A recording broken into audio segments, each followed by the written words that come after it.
Halo guys, thank you udah klik video ini dan selamat datang di channelnya Pak Budi, channel yang bakalan nambah pengetahuan kamu pastinya. Oke, pada video kali ini gue bakalan ngebahas salah satu negara yang mana negara tersebut itu menjadi salah satu negara paling padat di dunia. Negara ini mendapat urutan nomor 8 sebagai negara paling padat di dunia. Ada yang tahu? Yes, nama negaranya adalah Bangladesh. Jadi beda ya, Bangladesh sama India. Jadi kalau misalnya kita ngomong tentang Bangladesh, itu kebanyakan orang berpikir kalau Bangladesh itu bagian dari India. Tapi faktanya Bangladesh sama India itu merupakan negara yang berbeda. Meski dulunya di sejarahnya itu mereka merupakan satu wilayah. Kalau ngomongin tentang negara Bangladesh, pasti yang terlintas di pikiran kita adalah tentang kesemrawutan public transportnya. Ya nggak? Jadi kalau misalnya kita lihat video-video di sosial media tentang negara Bangladesh, pasti kita bakalan nostalgia dengan Indonesia di tahun-tahun 80-an atau 90-an, di mana public transport kita juga masih sangat awut-awutan. Gimana nggak semrawut coba? Negara yang luas wilayah daratannya itu sekitar 144.000 km persegi, ini dihuni oleh sebanyak 160 juta jiwa. Sekitar 160 juta jiwa. Kalau kita bandingkan dengan luas wilayah Indonesia, di mana luas daratan Indonesia itu sekitar 1,9 juta kilometer persegi. Dengan luas wilayah tersebut, negara Indonesia itu dihuni oleh 270 juta jiwa. Luas wilayah yang nggak ada seperempatnya dari luas wilayah Indonesia, jumlah penduduknya lebih dari setengah dari jumlah populasi Indonesia. Bayangkan bagaimana padatnya negara Bangladesh. Negara ini berbatasan langsung dengan India di bagian utara, timur, dan barat. Kemudian berbatasan dengan Myanmar di bagian tenggara, dan berbatasan dengan Teluk Benggala di bagian selatannya. Jadi boleh dibilang negara Bangladesh ini dihimpit oleh negara India ya, karena di bagian barat, timur, dan utaranya itu berbatasan langsung dengan India. Nah, oleh karena itu kita bisa lihat nih orang-orang di Bangladesh atau orang-orang di negara Bangladesh itu pada umumnya bentuk fisiknya itu hampir sama dengan orang-orang yang ada di India. Kalau kita lihat sejarah singkatnya, dulu negara India, Pakistan, dan Bangladesh ini merupakan satu wilayah jajahan kolonial Inggris.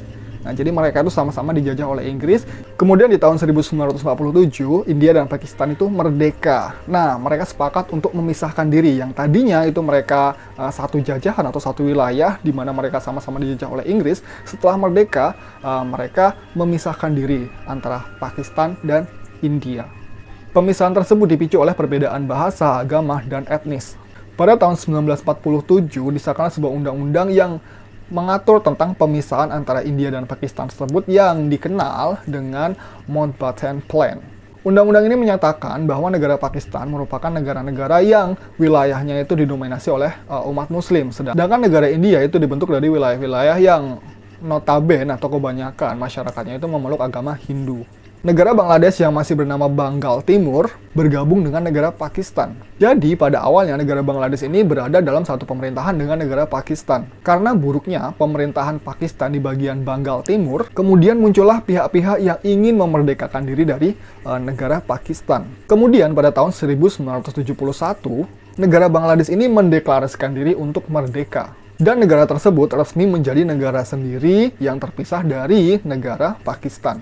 Negara tersebut menganut sistem pemerintahan demokrasi parlementer di mana kepala negaranya adalah seorang presiden. Oke, selanjutnya kita bakalan bahas tentang kota Dhaka. Dhaka sendiri merupakan ibu kota dari negara Bangladesh. Dhaka sendiri merupakan pusat dari perindustrian, perdagangan, dan administratif di Bangladesh. Komoditas yang diperdagangkan di Dhaka itu antara lain ada gula, beras, dan teh.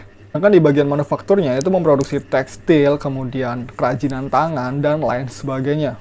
Pada tahun 2003 sendiri, populasi di kota Dhaka itu mencapai sekitar 23 juta jiwa. Dan lagi-lagi menjadi salah satu kota dengan penduduk paling banyak di dunia. Yang namanya ibu kota pasti ramai. Ya, kita lihat sendiri Jakarta, ibu kotanya Indonesia, di mana banyak orang berlomba-lomba untuk bisa tinggal atau mencari nafkah di Jakarta. Selain UMR-nya yang cukup tinggi, Jakarta merupakan pusat pemerintahan Indonesia saat ini. Jadi ya, banyak orang yang berlomba-lomba untuk bisa ke Jakarta tentunya. Ya sama aja kayak di Dhaka tadi, mungkin banyak orang dari wilayah-wilayah sekitar Dhaka atau daerah-daerah lain di Bangladesh itu banyak yang mencari nafkah di kota Dhaka. Overpopulasi di negara tersebut itu menjadi masalah yang sangat serius ternyata. Seperti penggundulan hutan Himalaya, kemacetan, kebutuhan jumlah pangan yang meningkat, serta peningkatan akan polusi. Nah, satu lagi nih, kota Dhaka itu merupakan salah satu kota yang tidak layak huni di dunia. Karena kepadatan penduduknya sendiri itu mencapai 47.000 orang per kilometer perseginya. Hal ini dipicu karena sebagian layanan kesehatan terbaik ya hanya tersedia di kota Dhaka. Dan sebagian institusi-institusi terbaik seperti universitas, kemudian sekolah, berada di kota Dhaka. Nah, overpopulasi di kota Dhaka sendiri bisa kita lihat dari transportasi yang tersedia di sana. Di mana jumlah transportasi yang sangat sedikit, namun orang-orang yang ingin menggunakan transportasi tersebut sangat-sangat banyak. Sehingga pastinya tidak mencukupi, atau transportasi yang ada di negara tersebut tidak mencukupi untuk mengangkut orang-orang di kota tersebut. Di Bangladesh sendiri, khususnya Dhaka, itu ada dua transportasi yang sangat diandalkan, yaitu kereta api untuk transportasi darat, kemudian ada kapal laut untuk transportasi di perairan, ya seperti kapal feri pada umumnya. Nah, namun sayangnya bisa kita lihat sendiri, jumlah orang yang ingin naik kereta itu lebih banyak dari kapasitas yang disediakan oleh kereta itu sendiri. Misalnya nih, kereta api itu hanya muat 100 orang. Tapi kalau di Dhaka atau di Bangladesh ini, itu bisa nyampe 300 orang. Gimana enggak? Jadi mereka itu bisa naik di pinggir-pinggirnya, kemudian di atasnya atau di depannya. Jadi nggak cuma di dalam kereta, di bagian badan kereta itu juga ada orang yang duduk atau yang naik di sana. Pokoknya 11-12 sama negara kita di tahun 80-an, 90-an lah. Begitu juga dengan kapalnya, di kapal ferinya atau kapal lautnya atau transportasi lautnya. Transportasi perairan lah, di mana kapasitas yang disediakan oleh kapal itu tidak mencukupi untuk mengangkut banyaknya orang yang ingin naik kapal tersebut. Nah, pemandangan-pemandangan seperti pada gambar ini bisa kita lihat di pagi hari, sore hari, pokoknya kalau orang berangkat kerja, pulang kerja, dan paling banyak itu ketika musim mudik. Karena mayoritas populasi di Bangladesh itu menganut kepercayaan atau beragama Islam.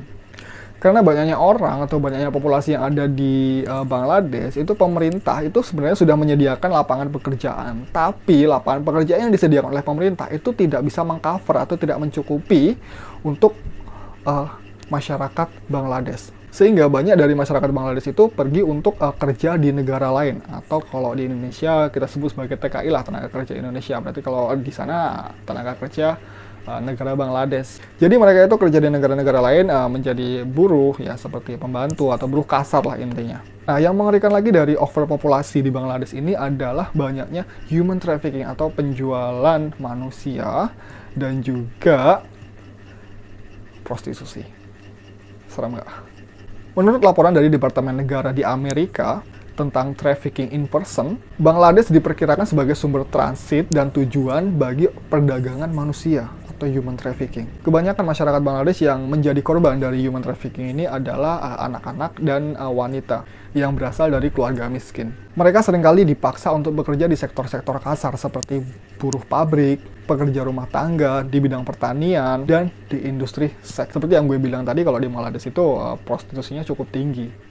Menurut Bank Dunia, 20,5% orang-orang di Bangladesh itu hidup di bawah garis kemiskinan.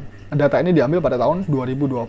Selain itu, masalah ketimpangan sosial dan pengangguran juga masih menjadi pekerjaan rumah bagi pemerintah Bangladesh. Nah, sebenarnya nih, atau prostitusi itu merupakan hal yang legal di Bangladesh. Namun, konstitusi di Bangladesh menyatakan bahwa negara akan mencegah perjudian dan yang selama ini sudah berkembang di masyarakat Bangladesh. Oke, mungkin pembahasan gue kali ini tentang negara Bangladesh sampai di sini dulu, dan menurut gue pribadi, setiap negara itu pasti ada positif dan ada negatifnya. Nah, karena negara Bangladesh ini merupakan negara berkembang, jadi kalau kita lihat secara sekilas, ya masih pada tahap di mana negara berkembang pada umumnya. Thank you udah nonton video ini, dan gue harap kalian bisa mencerna dengan baik apa yang gue sampaikan. Kalau misalnya ada kesalahan dalam pengucapan atau dalam informasi yang gue sampaikan tadi, mohon maaf dan mohon dikoreksi. Oke, thank you, sampai jumpa di video berikutnya.